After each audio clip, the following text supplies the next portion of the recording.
Hey people, hope everyone's doing well. Mike Martins here with the Mike Martins channel. Thanks for joining, liking, subscribing, and sharing. Okay guys, well, emergency video I need to throw out there.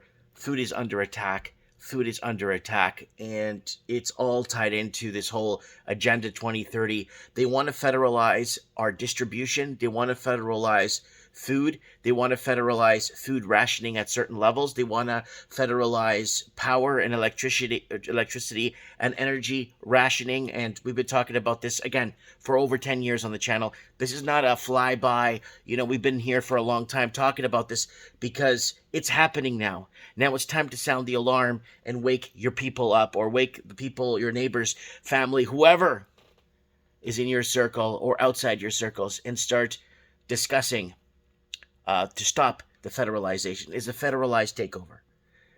Don't forget to join us tonight on Mike of the Night, episode 436. I posted this 3 weeks ago. Food wars, food riots, food inflation ahead. And then the week after, we're going to have our call-in show. Don't forget to join us and follow us on Odyssey, where we're allowed to speak freely. Okay, so here it is. They are sabotaging food locations or food production. This happens. So there it is right there. 20 plus food plants destroyed after Biden warns of food shortages. Now, these food plants are getting destroyed. People are getting laid off. But why? Because it's the private sector. Private, mom and pops, family, corporate owned, whatever, different levels, sole proprietor, whatever. It's private sector. And they want to go public. So what happens is, what do you mean, Mike? A lot of these companies go public and trade. No. They want to federalize it at a public level where the governments control the food productions and control. That's what's happening. It's a war on food. When Trump was president and there was a problem, he would rush to solve it, consulting with industry leaders at and the best and the brightest in the nation to comprehend the issue, then create a plan, then act on the plan. China screwing Americans over in trade, we can fix this. Tariffs. Cartels overrunning the border, no problem, build a wall. So it goes into there. Now what's happening is it's the ushering in of Amerifornia, turning America as a whole into California. Basically with poverty, high taxes, 5-6 layers of government, high levels of unemployment, and people working 3 jobs to buy a Snickers bar. That's what's happening right now in California and the blue states. And people are migrating into the red states, which is part of the plan. People being forced out from, houses being left empty by foreign investors, artificially low interest rates, Blackstone, BlackRock, whatever you want to call them. They're all part of this whole plan to impoverish the American proper in the red states, okay? There it is right there. You can see it plain as day, and it goes into this. Wow, this actually goes into all of them, all the food plants. If you guys want to read it, it's by the Republic, the Republic Brief.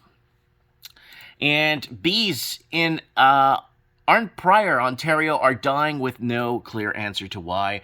And I think this ties into last week's Mike in the Night show of weather modifications.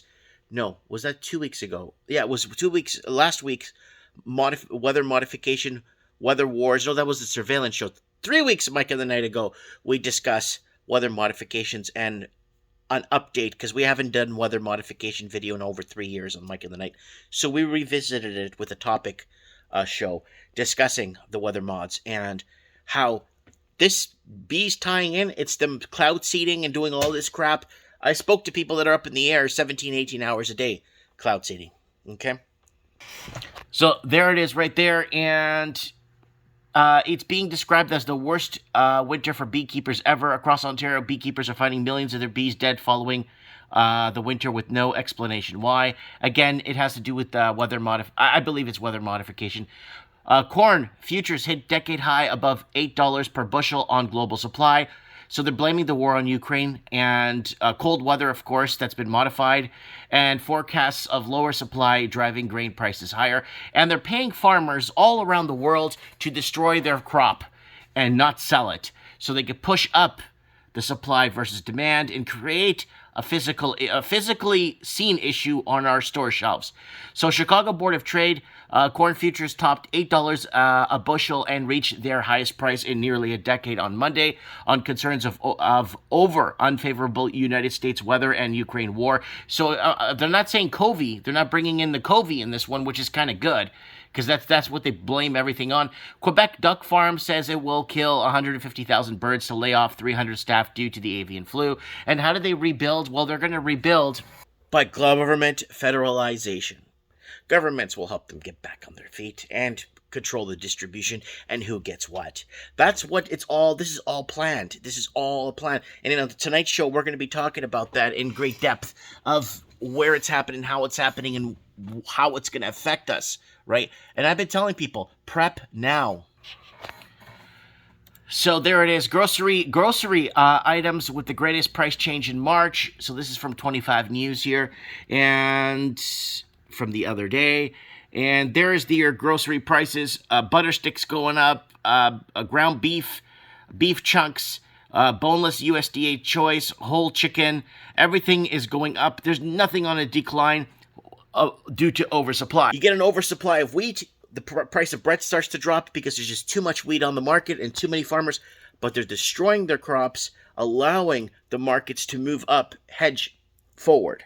Right, we're already in double-digit inflation. We've been in double and triple-digit inflation in housing here in Canada and the blue states of America and Australia, New Zealand, and the UK that we've been covering, connecting the dots across the Commonwealth for over a decade now. And this is the problem.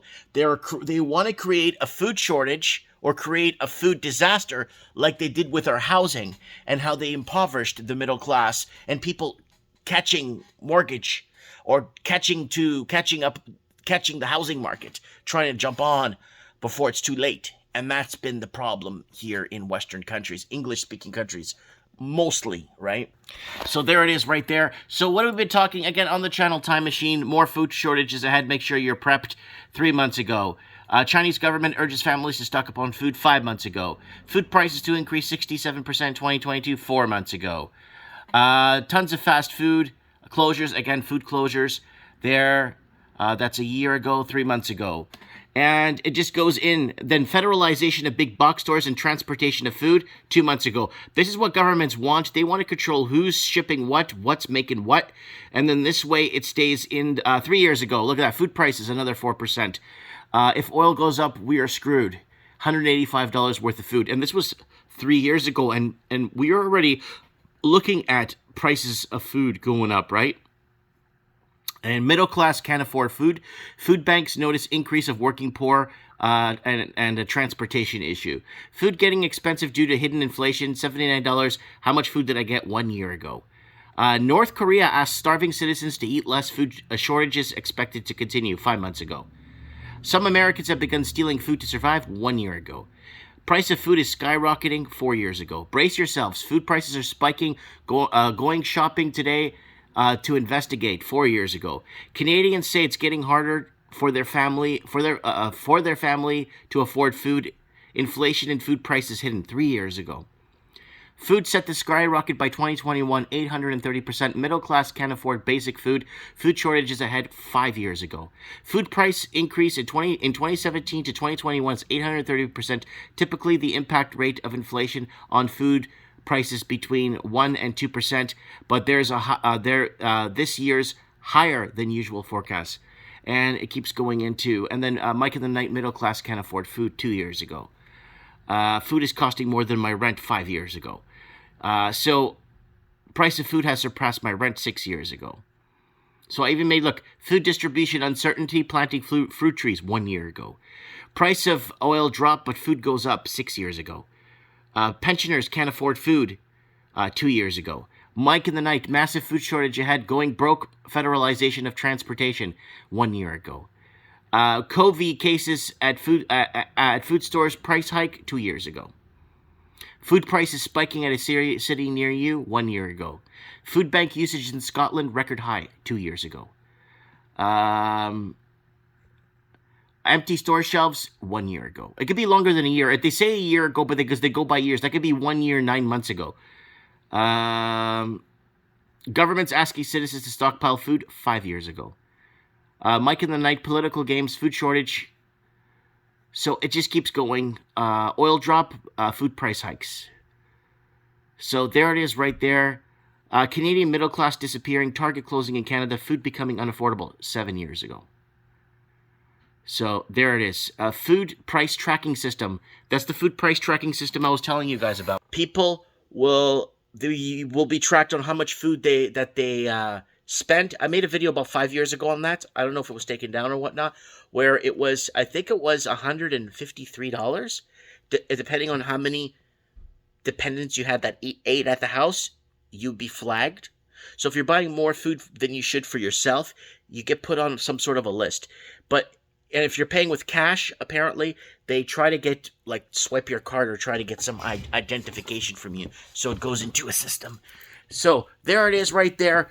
Tonight on Mike in the Night, don't forget to join us. We're going to be doing, topics tonight will be food wars, food riots, food inflation, food sabotage, sabotaging food, and basically displacing more and more middle-class families, the middle-class families that created that built the infrastructure, the streets, the roads, the bridges, that actually paid in hard-working taxes, illegally taxed on their labor to fund everything around us, but now to get rid of us.